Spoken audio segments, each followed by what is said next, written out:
1. The year is 410. Rome has not fallen to an enemy in 800 years, and tonight that record ends forever.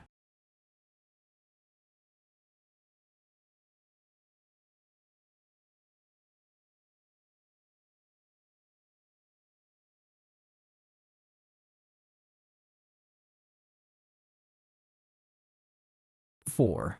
Nobody inside Rome knows that tonight, something impossible is about to rise into the sky above their heads and change everything. 5. High above the clouds, a shape moves that has no name in any language spoken by a single person alive in this century.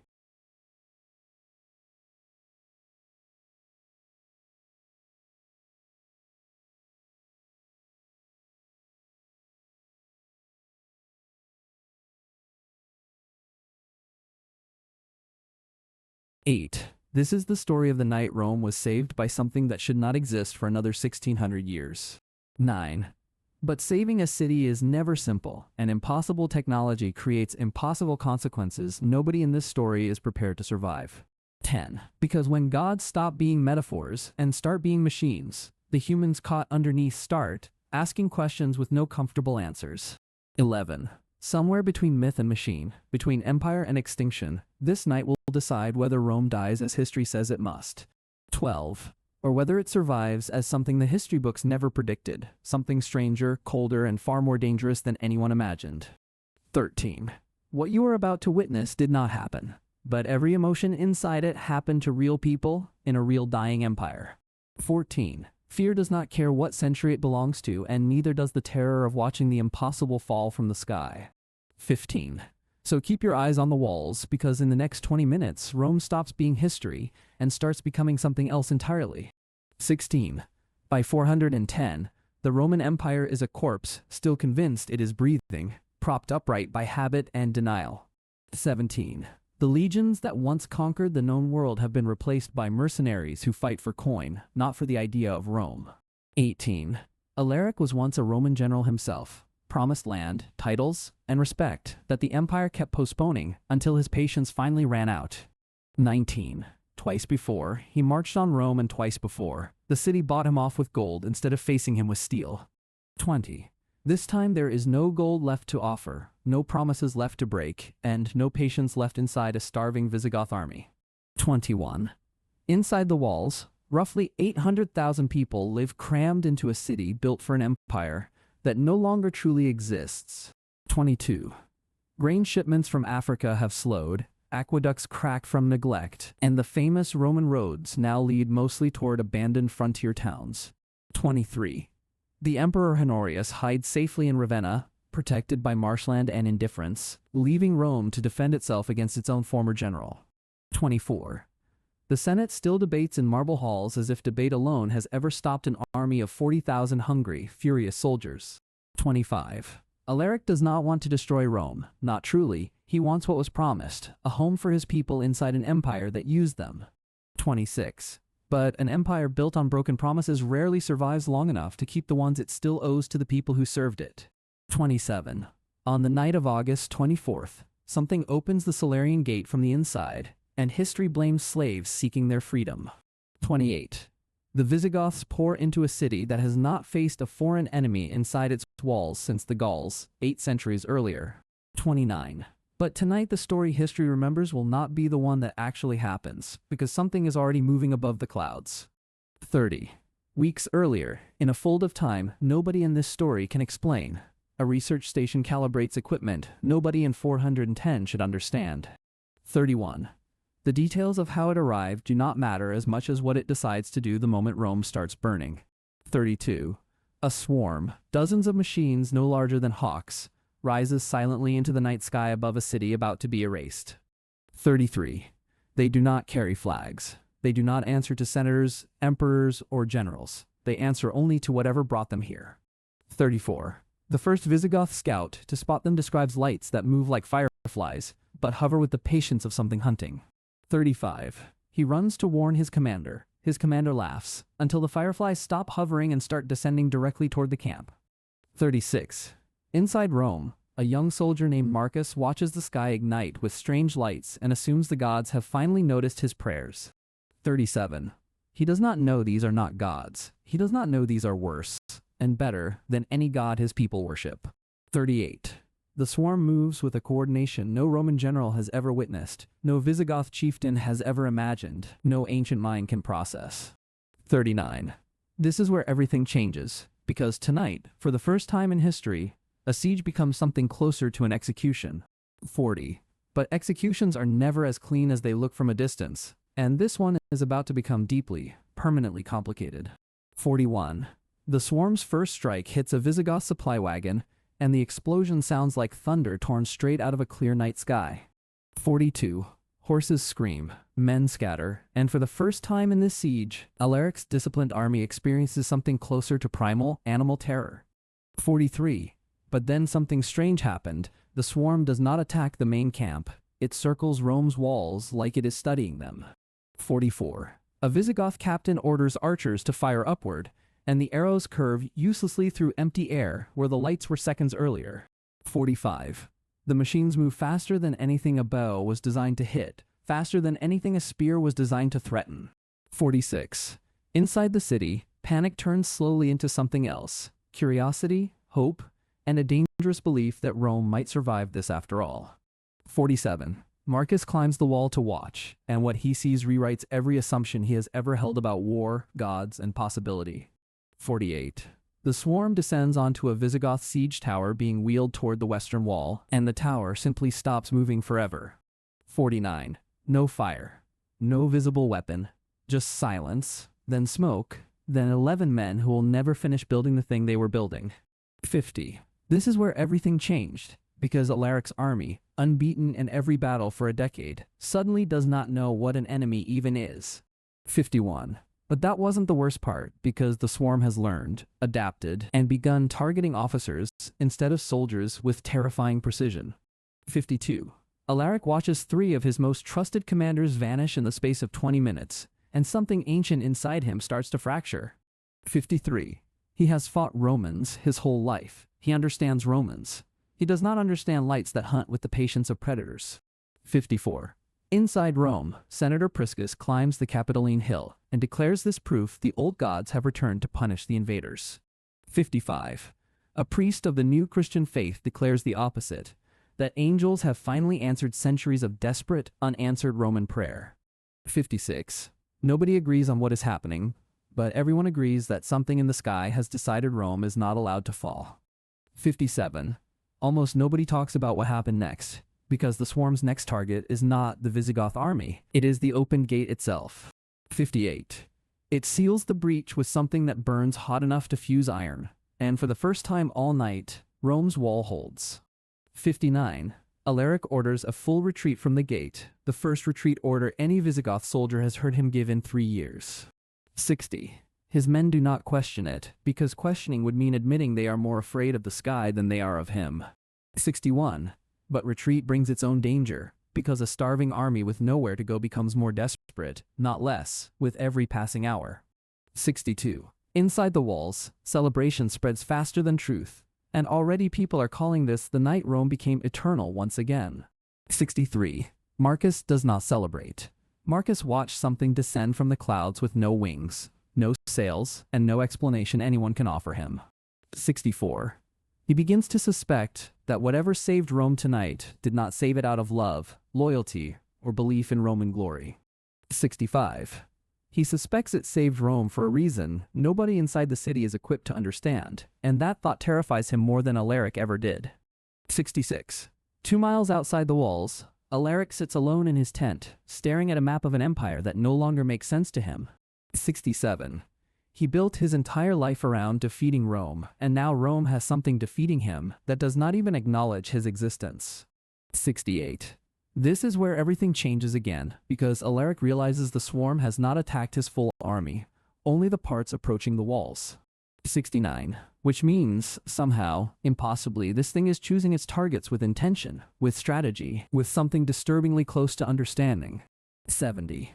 And an enemy that understands strategy is infinitely more dangerous than an enemy that simply destroys everything standing in front of it.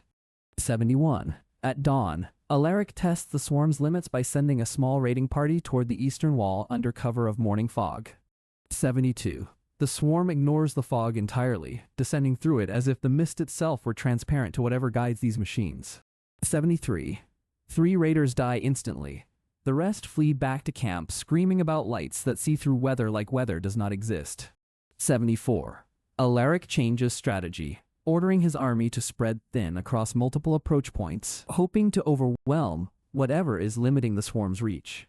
75. For the first time, the swarm splits, machines breaking formation to cover more ground, and Alaric notices the response feels almost reactive. 76. He begins testing it like a puzzle, sending false movements, decoy fires, empty wagons, studying exactly how the swarm decides where to strike. 77.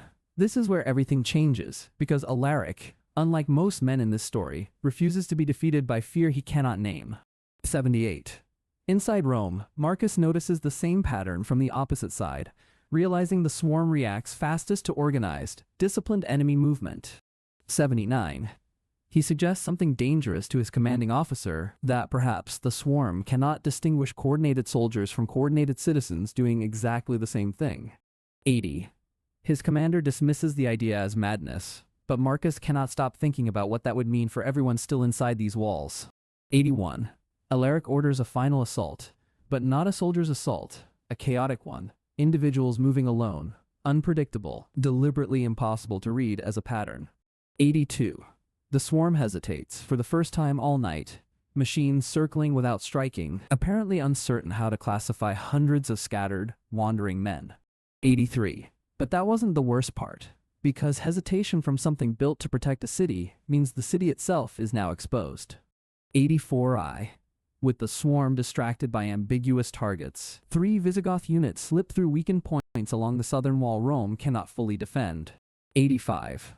Marcus watches in horror as the thing that saved Rome hours earlier now stands frozen, unable to decide who exactly it should stop. 86. Fighting erupts inside the city itself, and for the first time tonight, the war becomes brutally, unmistakably human again, sword against sword. 87.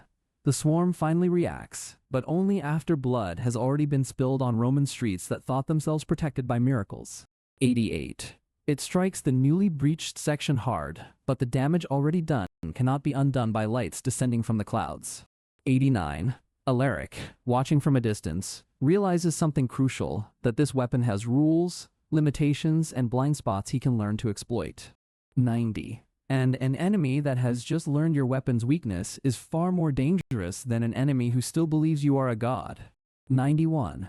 Inside the breach, Roman soldiers and Visigoth raiders fight in narrow streets while machines hover uselessly overhead, unable to strike without killing everyone. 92.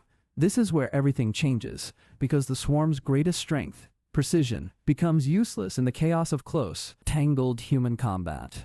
93. Marcus fights beside men he has known his whole life, and for the first time tonight, he forgets the sky exists entirely. 94. Alaric personally leads a second wave through the breach, understanding this may be his only true window before the swarm adapts again. 95. The swarm does adapt, redirecting its focus to seal the physical breach itself rather than target the soldiers already inside the city. 96. Stone, metal, and fire fuse together where the wall once stood open, trapping every soldier already inside on the Roman side forever. 97. Alaric's second wave arrives to find the gap sealed, cutting off reinforcements, and leaving his men trapped fighting a battle they cannot win alone. 98. But that wasn't the worst part, because trapped men fight harder, more desperately, and far more dangerously than men with an open retreat. 99. The fighting inside Rome grows brutal, personal, and merciless, exactly the kind of war the swarm was apparently never designed to stop. 100. Marcus kills a man for the first time in his life, and something in him breaks in a way no miracle can repair. 101. By midday, the trapped Visigoth soldiers are overwhelmed, and Rome's defenders realize they survived not through the swarm, but through their own hands. 102. Alaric retreats his remaining forces from the walls entirely, no longer trusting a battlefield where the sky itself picks sides without warning. 103. Almost nobody talks about what happened next, because Rome's victory feels hollow, built on a machine's mistake, not on strategy or faith. 104. Marcus stands among the dead inside the breach and wonders whether the swarm saved Rome, or simply delayed an ending already written.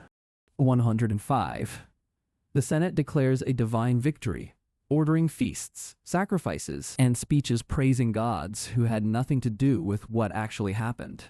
Conan 6. Outside the walls, Alaric burns his own siege equipment rather than leave weapons behind for an enemy that fights with borrowed miracles. Conan 7. He does not retreat far. He retreats just far enough to think, to plan, and to wait for the lights to disappear. Conan 8. This is where everything changes because Alaric now believes patience, not force, is the only weapon that can outlast whatever guards these walls. Conan 9. The swarm, its energy reserves depleting in ways no ancient mind could ever measure, begins retreating higher into the clouds by nightfall. 11:10.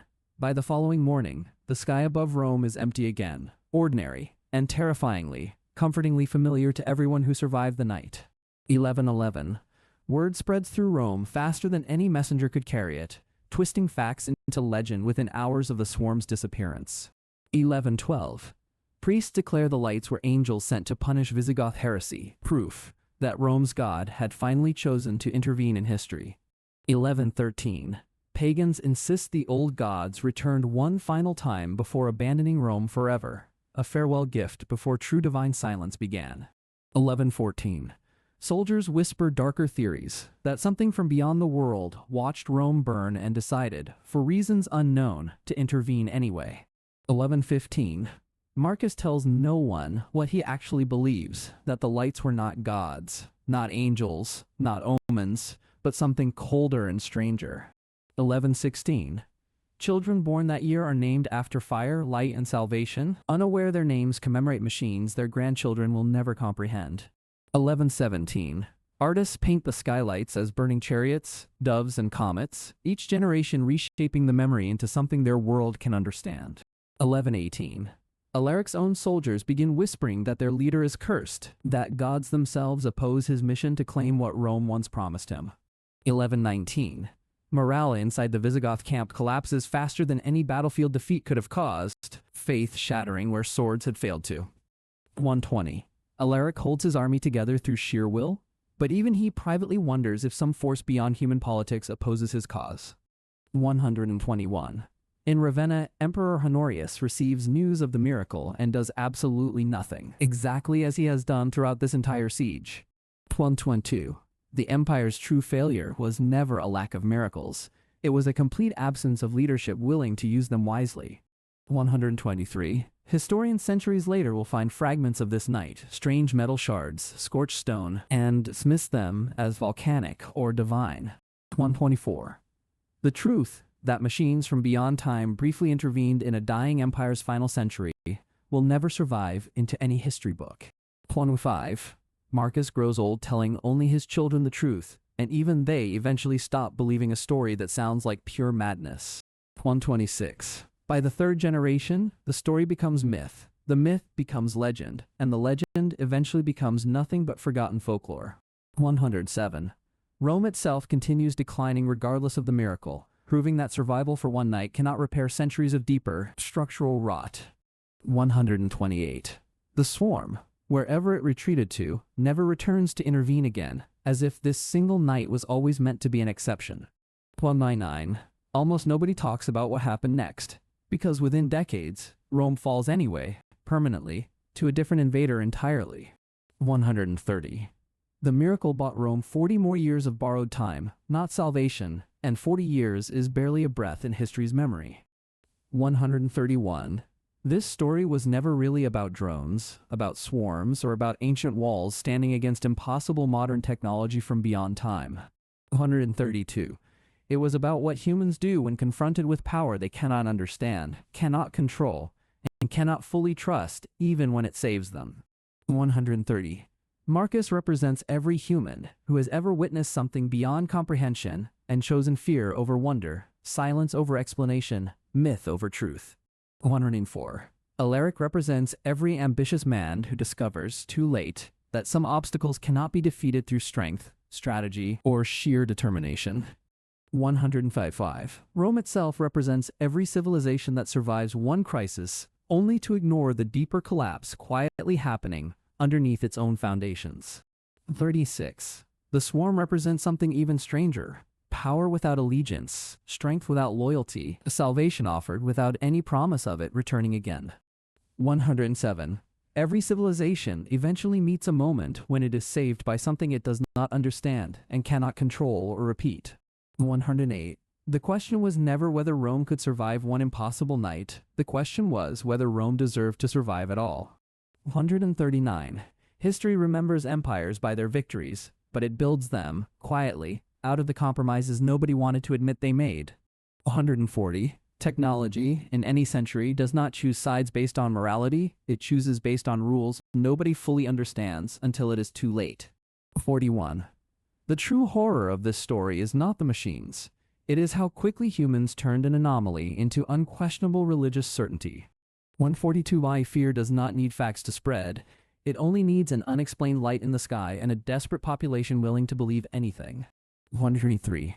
Power, when it arrives without explanation, always gets worshipped first and questioned only generations later, when it is far too late to matter. 144.